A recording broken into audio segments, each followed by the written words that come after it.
여러분들 마음속에 이렇게 가지고 있는 가치관, 개념 다 있을 텐데요. 불교를 공부한다는 것은 그런 가치관과 개념을 좀 합리적으로 바꾸는 과정을 불교를 공부한다라고 할 수가 있어요. 그래서 세상을 어떻게 바라보냐 해서 부정적, 긍정적, 부정적으로도 바라보고 긍정적으로도 바라보죠. 이제 부정적으로 바라보는 건 유비무환에, 아니 평화로울 때 가장 나쁜 것을 생각하고 뭔가 이제 아무 문제 없을 때 뭔가 문제 있는 것을 생각하고, 살아있을 때 죽음을 생각하는, 성공했을 때 실패하는 걸 생각하고, 이게 부정적 생각이잖아요. 이게 이제 일체 계고, 모든 것은 다 고통이구나를 생각하는 이런 걸 알 수 있고요. 긍정적으로 생각하는 건 이제 자비, 사랑, 희망, 관세모살, 이런 것은 긍정적 사고잖아요. 우리가 이제 재행이 무상하다, 제법이 무하다, 열반이 적정이다, 이 부정적 사고든 이렇게 긍정적 사고든 모두 다 진리예요. 진리. 세상을 바라보는, 합리적으로 바라보는, 그리고 세상의 본질을 꿰뚫는 힘이라고 할 수가 있겠죠. 세상의 본질은 되게 부정적이기도 하고 되게 긍정적이죠. 생은 사와 다르지 않고 성공은 실패를 포함하고 있죠. 실패는 성공을 포함하고 있고, 그래서 아무리 긍정적이라 해도 부정성을 가지고 있고, 아무리 부정적이라도 긍정성을 다 가지고 있는 거예요. 그 중에 이제 수행을 한다라는 것은 긍정적인 것도 중요하지만, 긍정적인 것을 또 중요하지만 부정적으로 세상을 보는 거, 여기에 어떤 의미를 넣어서 사랑이고 희망이고 이런 거 아니고 있는 그대로 바라보자. 그래서 재행이 무상하다. 모든 것은 변해가지 않느냐. 자, 이것은 부정적이거나 긍정적인 사고가 아니에요. 부정적인 것도 아니고 긍정적인 것도 아니에요. 다만 모든 것을 변해가니까 뭔가 좀 우울해. 이제 우울한 느낌이 들 수도 있어요. 모든 것이 변해가니까 행복한 느낌도 들 수 있죠. 어쨌든 모든 것은 변해가. 그래서 무상이니까 변해가니까 무하야. 고정된 실체가 있는 게 아니죠. 자, 무상과 무하는 본질을 얘기하는 거예요. 이 사물의 본질입니다. 이것을 이제 실천적으로, 세상을 실천적으로 이렇게 수행해 나갈 때 사성제라고 해서 4가지 고귀한 진리를 중요하게 여겨요. 수행자가 많은 부정적 사고, 긍정적 사고를 콕 집어서 이 중에 고성제, 이제 세상이 고통으로 가득 차 있다. 약간 부정적 사고를 알 수가 있겠죠. 세상 모두 다 고통이야. 이게 염증, 회의적 사고하고 다른 거예요. 무상한 것의 연장이에요. 모든 것은 무상해. 근데 무상한 것을 사람들이 모르니까 거기서 고통이 생기는 거야. 힘들어해. 모두가 힘들어해. 힘들어한다. 이 중에 힘들지 아니한 자가 있나? 모두가 다 힘들어요. 사람과의 대화 속에서, 사람과의 관계 속에서 상대를 이해한다라는 것은 상대의 기쁨을 이해하는 것도 있겠지만, 상대의 아픔을 이해할 때 그 사람에게 희망이 되고 그 사람에게 어떤 큰 힘이 되는 거죠. 그래서 힘들어. 모두가 힘들어. 왜 이렇게 힘드나? 욕심을 채우지 못해서 힘들고, 또 건강을 채우지 못해서 힘들고, 모두 힘들어한 이런 것들을 얘기하는 것이 고성제죠. 집성제는 이것의 원인. 왜 힘들지? 왜 힘들지? 우리는 왜 힘들까? 나만 힘든 게 아니라 날아다니는 새도, 물속에 사는 물고기도 다 힘들어. 생명이 있는 것들은 고통을 기반으로 산다. 고통을 근본으로 삼는다. 힘들어하면서 살아가는 거죠. 그 원인이 뭘까? 그리고 멸성제는 완성이죠. 완성. 완전히 고통의 원인이 소멸된 상태는 분명히 있어. 이루어진 것은 있는 거야. 돼 있는 것은 있는 거야. 해탈, 깨달음, 행복, 완전한 행복, 자유. 완전한 자유와 완전한 행복은 있는 거야. 이런 분도 있지, 부처님이. 그리고 그 길에 이르는 길. 요 멸에 이르는 길이에요. 고귀한 진리에 이르는 길이에요. 어떻게 가야 되나? 방법이죠. 어떤 방법을 써야지 원인을 알고 고성제를 이해하고 그 원인을 알아서 해탈을 이루나라는 방법을 제시를 하는 거죠. 그 방법이 옆에 있는 53페이지에 있는 8정도죠. 이런 방법을 쓰자. 이런 방법을 쓰면 멸성제, 해탈, 깨달음, 자유, 행복 이거를 이룰 수 있다. 단박에 이루어지는 게 아니라 천천히 해나가는 거죠. 조금씩 바뀌어가는 거예요. 자, 그러면 이 8가지 방법은 도대체 뭘까?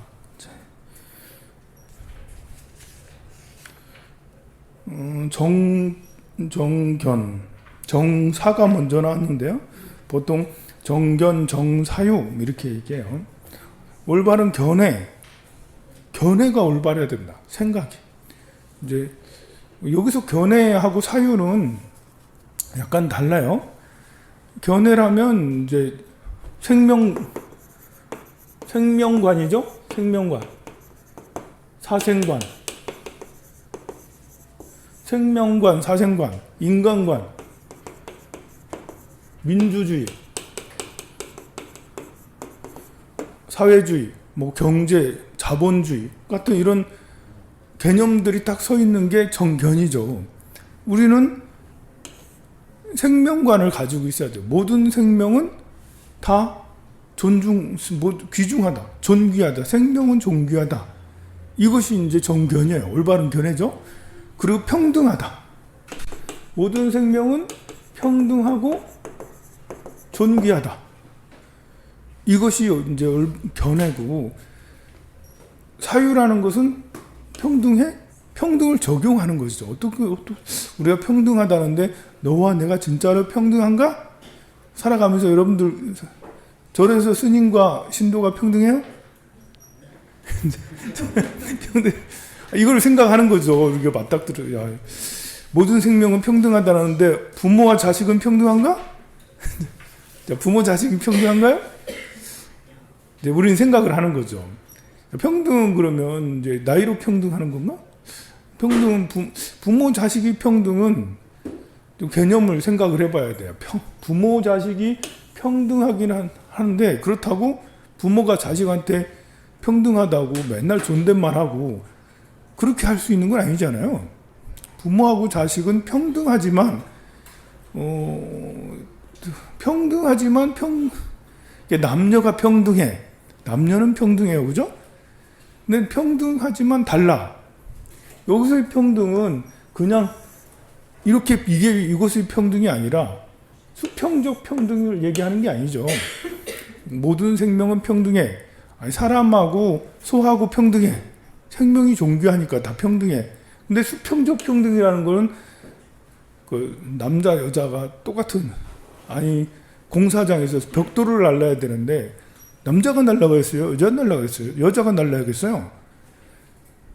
그럼 남자가 날리는 게 더 낫지. 여자는 조그마한 거 날르고 힘이 다르니까 다르잖아요. 힘이 다르잖아요. 여성이 더 발달된 게 있고 남성이 더 발달된 게 있는데 그 각자의 특성을 살리는 것이 평등이 적용되는 거잖아요.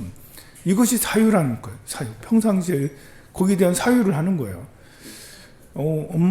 부모 자식이 평등하다라는데 절에 왔던 스님 평등하대. 이 말을 듣는 아이가 집에 가지고 야 아빠, 야 엄마 이렇게 하라는 게 아니죠. 이제 거기에 평등을 내가 집에 가서 우리 엄마를 대할 때 어떻게 해야지 평등한 거지? 엄마가 평등의 원칙에 어긋나게 나를 학대하거나 나를 심하게 뭘 어떻게 하거나 이러면 엄마랑 나는 평등한 거야. 왜 그러는 거야 도대체? 이제 이렇게 해야 되겠죠? 존귀, 평등 이런 것이 이제 그러니까 정견과 정사유 견해를 견고하게 하는 것도 사유라는 거는 사유는 견해, 정견을 상호 의존적이죠. 사유가 잘못되면 견해가 잘못되고 사유가 이렇게 계속 좋게 잘 일어나면 견해가 견고해져요. 견해가 더 훌륭해져요. 제가 이렇게 강의를 벌써 이제 10여 년 동안 계속 강의하잖아요. 강의한 지 오래됐어요. 그래서 저 나름대로 계속 강의하다 보니까 사유를 강의하다가 생각나는 것들이 많아요. 강의하면서 가르치면서 배운다고 강의하면서 사유가 돼. 그러면 나의 평등에 대한 관념, 존귀에 대한 관념, 사생과는 생명에 대한 관념, 뭐 인간에 대한 관념, 그리고 민주주의에 대한 관념, 자본주의에 대한 관념 이런 것들이 더 나름대로 체계를 만들어 가서 나름 거기에 대한 확신이나 또 다른 어떤 것들이 이제 더 강해진다라는 거죠. 그래서 우리가 이제 멸성제에 이르는 길, 이상세계에 이르는 길 중에 가장 중요한 것은 어쩌면 견해죠. 이거는 핵심이죠, 핵심. 이거는 그걸 가지고 사유를 하는 거고, 물론 뭐가 더 중요하다 할 수는 없어요. 사유를 해야지 또 견해가 되는 거니까. 를 이해하고 당신의 감정을 인정합니다. 미러링이란 당신의 입장을 제시하기 전에 상대방의 생각과 느낌을 먼저 받아들이고 있는 그대로 인정하는 것이다. 당신은 모든 사람을 미러링할 수 있다. 그러면 당신이 원하는 대로 대화를 만들어 나갈 수 있고. 자, 미러링이라고 얘기하죠. 미러는 거울을 얘기해요. 그러니까 상대방의 방식대로 말하고 행동하고 같이 한다는 거. 상대가 화가 나면 나도 화가 나고, 상대가 짜증나면 나도, 상대가 기뻐서 웃음 지면 나도 웃는다라는 그런 거예요. 그런데 여기서 이제 미러링이나 상대가 화를 내니까, 야가씨가 화를 내니까 총각이 같이 화를 내는 거거든요.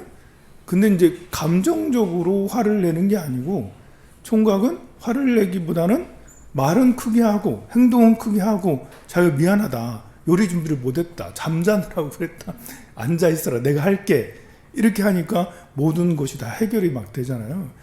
그러니까 미안해, 이렇게 보통 나 혼나면 너 잠 못했네 이러면 좀 미안해 막 이러고 있는데, 이러면 오히려 이제 상대에게 이렇게 뭔가 생기지 않는다. 오히려 가만히 있으면 오히려 더 화를 더 세게 내서 결국 그 뭐랄까요, 극단적인 지형까지 가기도 하죠. 항공사 직원도 마찬가지잖아요. 고객이 막 취소가 됐다고 막 따지고 들었어. 그냥 죄송합니다 하고 꽁 하고 있으면 더 화를 낸다니까요. 근데 그렇지 않고 말과 행동을 좀 크게 해서 죄송합니다 고객님 하면서 이렇게 다른 조치를 해드리겠습니다라고 크게 얘기를 하면 오히려 이제 이런 걸 이제 고객이 화가 나면 나도 화가 나는 것도 미러링이죠. 미러링 되는 거예요. 우리 뇌에는 그런 걸 가지고 있어. 우리가 정견, 정사유, 모든 생명은 다 존귀해. 거기에 대한 사유를 해. 그런데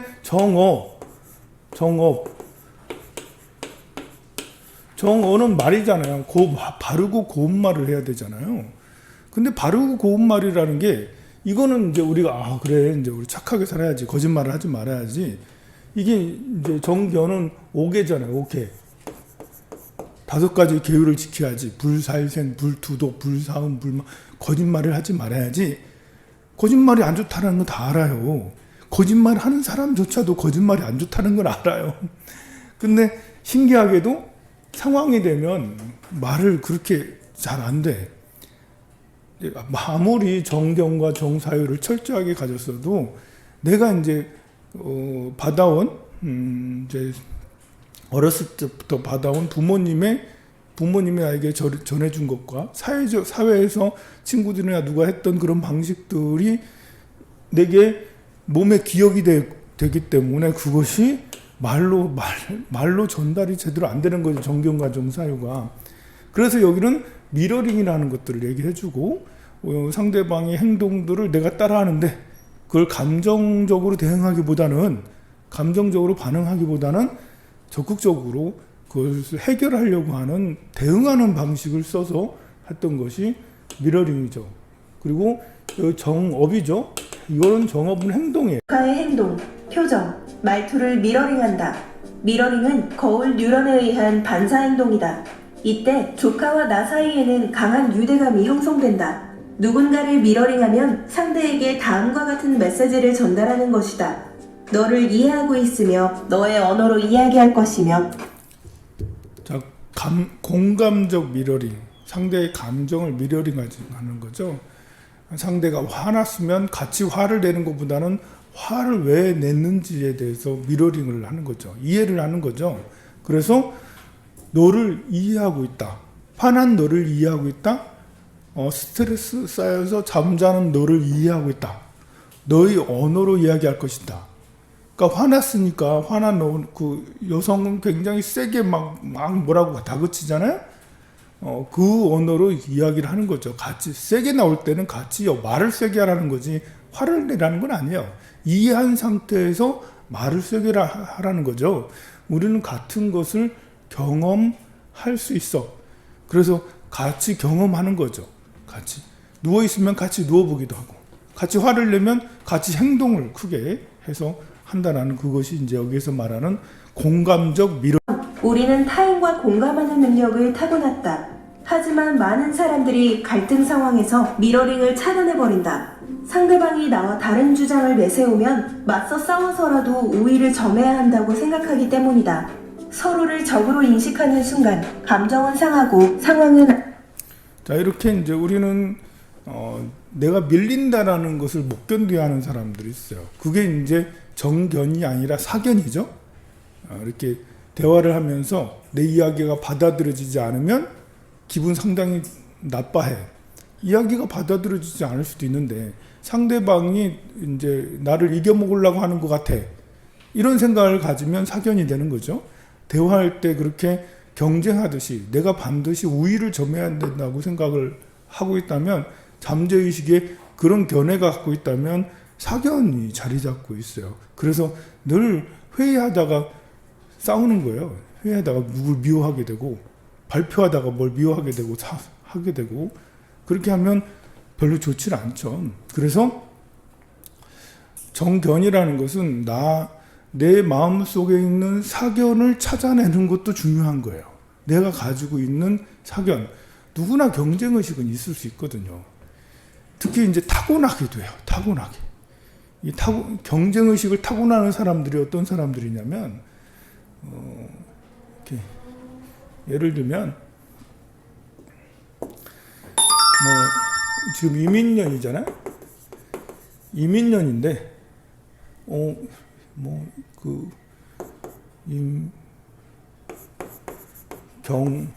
경자월이라고 그래요. 금승수 개묘